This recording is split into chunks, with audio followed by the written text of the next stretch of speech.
Good evening. Learning with Wasim में एक नई वीडियो के साथ आपकी खिदमत में हाजिर हूँ। इस ख्वाहिश के साथ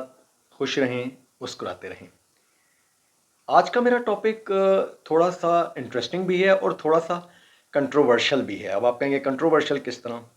आप जानते हैं कि हमें ये बताया जाता है कि हमें परफेक्ट होना चाहिए, स्पेशली कैरियर के हवाले से हमें अपना 100% देना चाहिए और कैरियर में कोई कंप्रोमाइज़ नहीं करना चाहिए। यहाँ कैरियर से के मुतालिक जब मैं बात करता हूँ तो उससे मेरी मुराद जॉब वाला कैरियर है और उसमें हम स्कूल टाइम से ही ये सीखते हुए आते हैं कि हमें टॉप ऑफ द लाइन रहना है, टॉप नॉच पे रहना है। इसी तरह फिर हम अगर जॉब में जाते हैं, मैं इस वक्त बिजनेस की बात नहीं कर रहा क्योंकि डेफिनेटली बिजनेस एक अलग मौजू है, लेकिन जब आप कैरियर की बात करते हैं जॉब के हवाले से तो वहाँ हमें यही बताया जाता है कि आपने हमेशा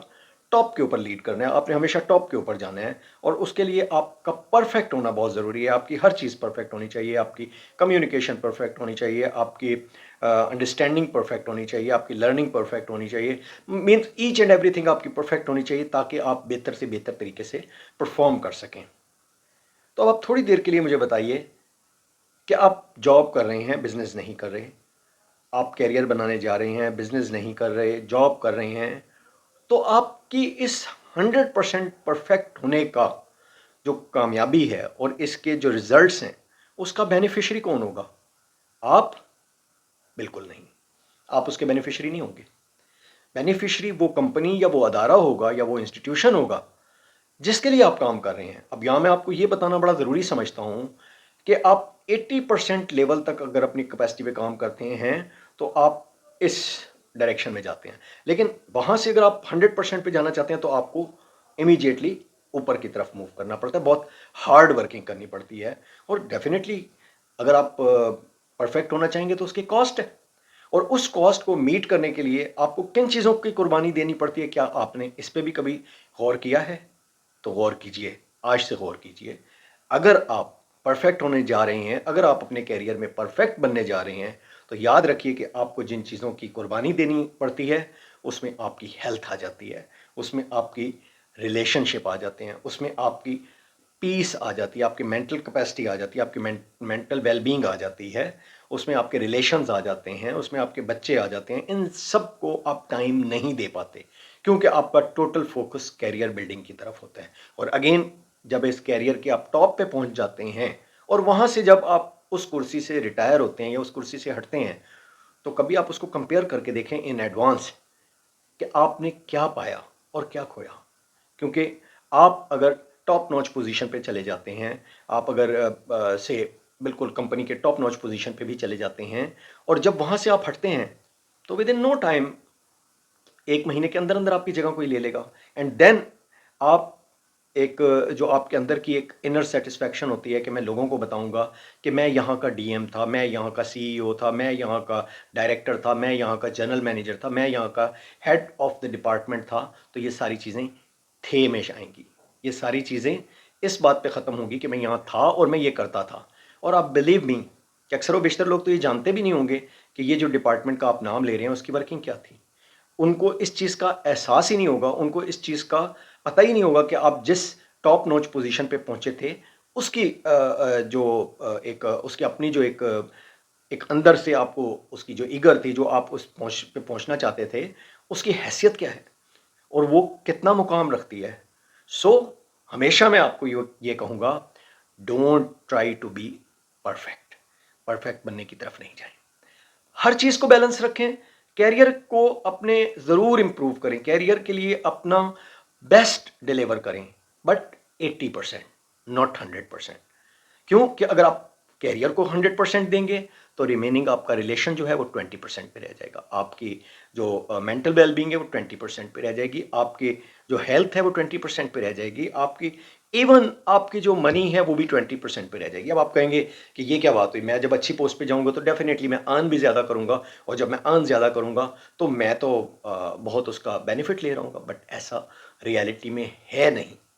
क्यों कि जब आप अपने कैरियर पे इतना ज़्यादा फोकस कर देते हैं कि आप 100% पे जाना चाह रहे होते हैं तो आप उन चीज़ों को बिल्कुल इग्नोर कर देते हैं जो आपकी ज़िंदगी का आने वाले कल का एक बेहतरीन हिस्सा होता है। आप स्टॉक एक्सचेंज के बारे में कुछ नहीं जानते, आप इन्वेस्टमेंट्स के बारे में कुछ नहीं जानते, आप कम्युनिकेशन स्किल्स के बारे में कुछ नहीं जानते, आप स्मॉल थिंग जहां से आप पैसा कमा सकते हैं उनके बारे में कुछ नहीं जानते, आपको ये नहीं पता होता कि आपको कहाँ इन्वेस्ट करना चाहिए, आपको ये नहीं पता होता कि आपने कहाँ प्लॉट खरीदना है, किस टाइम प्लॉट खरीदना है, आपने कहाँ फ्लैट खरीदना है, किस टाइम फ्लैट खरीदना है, आपको ये पता नहीं होता कि आपने गोल्ड में इन्वेस्ट करना है या सिल्वर में इन्वेस्ट करना है। तो एट द एंड क्या होता है कि जब आप रिटायर होते हैं, अपने करियर के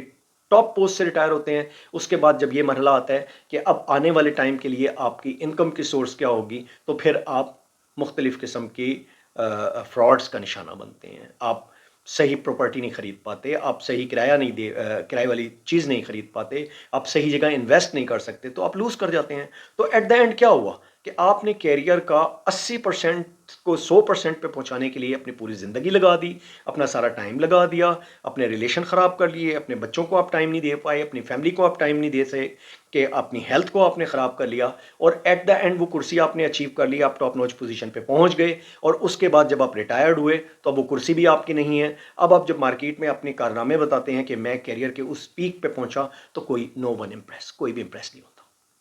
कोई भी, बिलीव मी, कोई भी इंप्रेस नहीं होता। रिलेशन आपने पहले ख़त्म कर लिए होते हैं, और फिर जब आपकी जो जमा पूंजी होती है उस स्टेज पे जब आप आके आप उसको इन्वेस्ट करने जाते हैं, तो वहाँ भी आप नुकसान उठाते हैं। क्यों कि इस सेक्टर को तो आपने दिया ही 20% था, इसके बारे में तो आप जानते ही कुछ नहीं थे, तो रिजल्ट क्या हुआ कि यहाँ भी आप नाकाम रहते हैं। सो हमेशा की तरह मेरा मशवरा ये है कि कैरियर ओरिएंटेड ज़रूर बने, और स्पेशली मैं यंगस्टर्स को भी ये कहता हूँ कि आप कैरियर ओरिएंटेड ज़रूर बने, बट कैरियर को 80% से ज़्यादा ना दें, ताकि आप अपनी रिमेनिंग जो चीज़ें हैं उनको भी 80% दे सकें, और आप एक बैलेंस के साथ चल सकें। आपने देखा होगा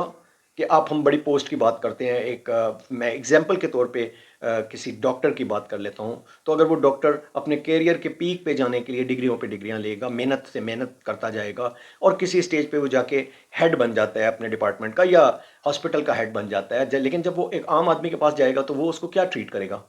just as a doctor, just as a doctor, कि आप एक डॉक्टर हैं। उसको ये नहीं पता होगा कि इसको ये डॉक्टर से डायरेक्टर लेवल पे पहुंचने में या हेड ऑफ द डिपार्टमेंट पहुंचने में कितनी कुर्बानियां देनी पड़ी हैं। सो ऐसी चीज़ के लिए आप क्यों अपने बाकी चीज़ों को ख़राब करते हैं? इन द सेम मैनर, अगर एक मास्टर है, वो प्रोफेसर तक जाने के लिए उसको कितनी ज़्यादा कुर्बानियां देनी पड़ती हैं, कितनी चीज़ें देनी पड़ती हैं, बट उसके ओहदे का पता किसको होता है? उसके ओहदे का पता सिर्फ उन लोगों को होता है जो उस फील्ड से रेलिवेंट होते हैं। बाकी लोगों के नज़दीक तो वो एक मास्टर होता है, या ज़्यादा से ज़्यादा एक प्रोफेसर होता है। वो अपने डिपार्टमेंट का हेड बन जाए, सब कुछ बन जाए, फिर भी उनके नज़दीक उसकी कोई ख़ास वैल्यू नहीं होती। तो कहने का मतलब ये है कि आप अगर जॉब कर रहे हैं और अपने कैरियर ओरिएंटेड हैं, तो अपने कैरियर पे ज़रूर फोकस करें, बट ये जहन में रखें कि इस कैरियर के साथ अगर आप 100% पे भी जाएंगे, तो उसका अल्टीमेट बेनिफिशियरी जो है वो आपका अदारा होगा, वो आपका इंस्टीट्यूशन होगा, आप नहीं होंगे, और आप चीज़ों को लूज़ करेंगे, और ये वो चीज़ें होंगी जो बाद में आप रिकवर भी नहीं कर सकते, क्योंकि आपका टाइम गुजर चुका होगा। सो पहले दिन से ही कोशिश कीजिए कि अपने हर चीज़ में बैलेंस रखिए, कैरियर को 80% पे लेके चलिए, हेल्थ को 80% पे लेके चलिए, बच्चों के साथ 80% आप हाजिर रहिए, स्पाउस के साथ आप 100% 80% पे चलिए। तो आप जब हर चीज़ पे 80% पे चलेंगे, आप जब गाड़ी की रनिंग 70 से 80 पे चलाएंगे और वो बड़ी अच्छी चल रही है, तो it's good, no need of 100। आपको 100 पे जाने की कोई ज़रूरत नहीं है, आपको परफेक्ट बनने की कोई ज़रूरत नहीं है। सो ये मेरा मशवरा है कि अपने कैरियर को ज़रूर चीज़ें फोकस करें, मगर उसके साथ साथ अपनी इन सारी चीज़ों की तैयारी पहले दिन से करें, जिसमें आपकी मैरिज आ जाती है, जिसमें आपके रिलेशंस आ जाते हैं, जिसमें आपके चिल्ड्रन आ जाते हैं, जिसमें आपकी हेल्थ आ जाती है, जिसमें आपकी मेंटल वेलबींग आ जाती है, जिसमें आपकी इमोशनल वेलबींग आ जाती है, जिसमें आपकी पर्सनल ग्रोथ आ जाती है, जिसमें आपके स्पाउस के साथ और अपने रिलेटिव्स के साथ रिलेशन आ जाते हैं, अपने फ्रेंड्स के साथ एक फ्रेंडशिप आ जाती है। तो मेरा मशवरा ये है कि आप हमेशा बेस्ट करें, बेहतर से बेहतरीन करने की कोशिश करें, बट बैलेंस के साथ, ताकि हर जगह आप 80% का ग्राफ या 70% का ग्राफ मेंटेन कर सकें, ना कि एक जगह में आप 100% कर दें और बाकी सारी जगहों में आप 20% या 30% करने पे बाउंड हो जाएं। सो इसी के साथ मैं आपसे इजाज़त चाहूँगा। नेक्स्ट वीडियो तक के लिए मुझे इजाज़त दीजिए, और अगर आपको मेरी ये वीडियो पसंद आई हो या इसमें आपके कुछ पॉइंट्स हों जिसमें आप मुझसे डिसएग्री करते हो, तो प्लीज़ कमेंट्स में ज़रूर मुझसे शेयर कीजिए। Thank you.